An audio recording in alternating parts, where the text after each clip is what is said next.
안녕하세요. 진동규 프로입니다. 삼삼 탐험 13번째 시간인데요. 자, 오늘은 소목에서 날일자 굳힌 형태가 되겠습니다. 지금처럼 백이 양쪽에다 다가와 있다면 수가 나는 형태고요. 물론 이제 백이 지금처럼 약간 이게 여유가 있는 게 아닌 이렇게 와 있을 수도 있습니다. 두 가지 다 가정을 해서 한번 살펴보도록 하겠습니다. 자, 우선 이때 같은 경우는 흙은 받아주는 것이 보통이고요. 손을 뺀다면 백은 이쪽에 소목에 붙여가는 것이 좋습니다. 흙이 막을 때 막아서요. 지금 이제 흙의 단점과 백의 양쪽에 있는 돌을 이용을 하는 건데요. 우선 있는 것은 백이 젖히고 이어서 쉽게 살아갈 수가 있습니다. 이게 지금 살아가게 되면은 귀가 깨지는 것뿐만 아니라 흙의 전체가 쫓기게 되기 때문에 흙이 좋지 않겠고요. 흙은 이제 치받아가는 것이 살짝 이제 강수입니다. 살짝 강수고 백을 괴롭히는 수가 되겠는데요. 백은 젖히고 있게 됩니다.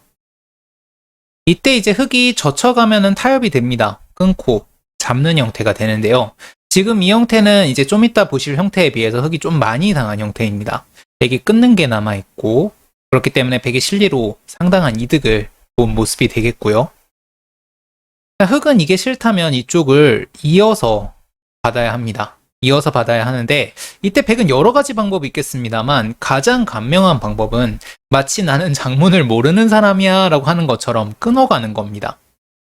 물론 이제 이런 경우에만 쓸 수가 있는 방법이 되겠고요. 장문으로 잡힌 백의 한 점을 이용을 하겠다는 겁니다.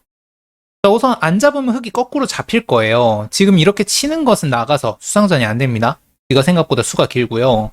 이런 것도 역시 흙이 곤란합니다. 흙은 장문으로 잡는 한 수인데요. 백은 막고, 뻗고, 뻗는 것을 선수로 할 수가 있습니다. 그러면 한 점을 희생으로 해서 백이 막는 수, 뻗는 수를 이용을 할 수가 있고 역시 뻗어가게 된다면 흙이 지금 전체가 곤마가 되고 있기 때문에 흙이 좋지 않습니다. 자, 그래서 이렇게 바짝바짝 다가와 있는 돌이 온다면 흙은 보통은 바로 받습니다. 뛰어서 받을 수도 있고 만약에 좌변의 백의 간격이 조금 좁다면 어느 한쪽인가를 붙여서 지금 이 수는 하변을 중복으로 만들겠다. 이 수는 이제 좌변을 중복으로 만들겠다. 이런 건데 아무튼 여러 가지 방법으로 받을 수가 있겠습니다. 한 칸으로 뛰는 수는 어느 쪽도 치우치지 않는 수가 되겠고요. 자, 반면에 백이 한 줄 정도 넓게 되면은 흙은 손을 뺄 수도 있습니다. 아까 전에 보셨던 형태에 비해서 흙의 피해가 다소 줄어들게 되는데요. 손을 빼보겠습니다. 자, 이때도 백은 다른 수는 없습니다. 예를 들어서 이런 식으로 붙여가는 것은 흙이 치받았을 때 별로 좋은 응수가 없고요.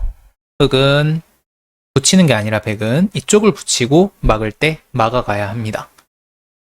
자, 이때 흙도 이렇게 둘 바에는 이렇게 막아서 넘겨주는 게 좋지 않을까라는 생각을 하게 되는데 이렇게 하게 되면 흙이 넘겨주고도 곤마가 되기 때문에 흙은 귀에서 살려주는 한이 있더라도 이쪽을 막아서 두고 막을 때 자, 우선 있는 것은 백이 젖혀있는 게 선수라 조금 쉽게 살아가게 됩니다. 흙은 살려는 줄 거지만 어느 정도 피해를 줘야 하니까 이때 치받는 수를 사용하게 됩니다. 젖혀있는 수를 막고 있고요. 백이 젖혀 이을 때 흙의 형태가 좋죠. 자, 백은 이쪽으로 젖히게 됩니다. 이때 흙의 응수가 상당히 어려운데요.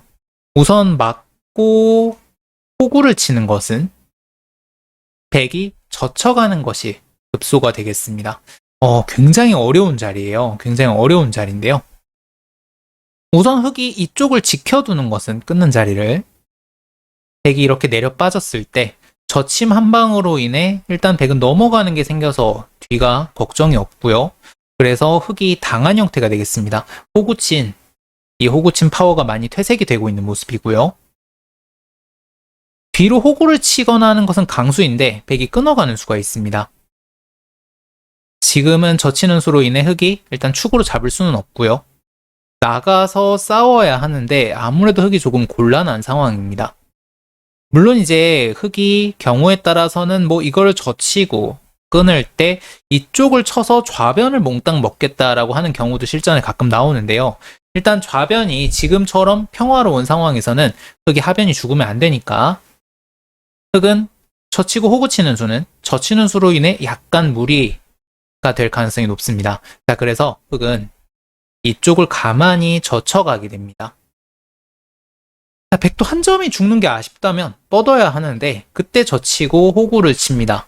이때는 싸움이 180도 달라지는데요. 우선은 백이 젖혀가는 것은 흙이 확 젖혀버립니다.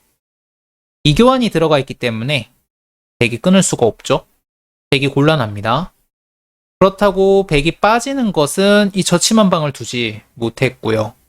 젖힘 한 방을 두지 못했기 때문에 흙이 2단 젖혀가는 자세가 상당히 좋습니다. 게다가 차후에 이곳은 젖히고 이으면 백이 이렇게 살아야 하는 형태이기 때문에 이건 오히려 흙이 잘 됐다고 볼 수가 있습니다.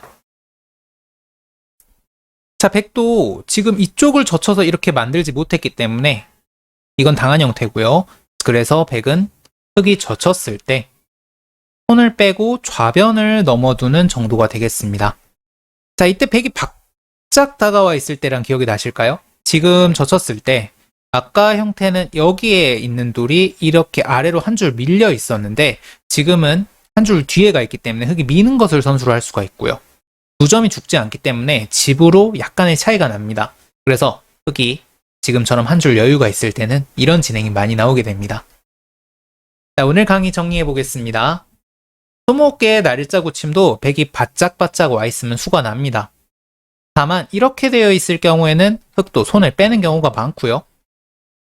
집이 깨지더라도 하변을 잡아서 충분합니다. 백도 하변의 한 점이 약하다면 이렇게 둘 수가 없습니다. 자, 반대로 지금 이 돌이 두 칸이 아니라 세 칸으로 와 있는 경우에는 흙은 바로 어딘가 받아두는 것이 보통의 진행이 되겠습니다. 한 칸에 뛴다거나요. 오늘 강의 여기까지입니다. 다음 시간에 또 만나요. 안녕.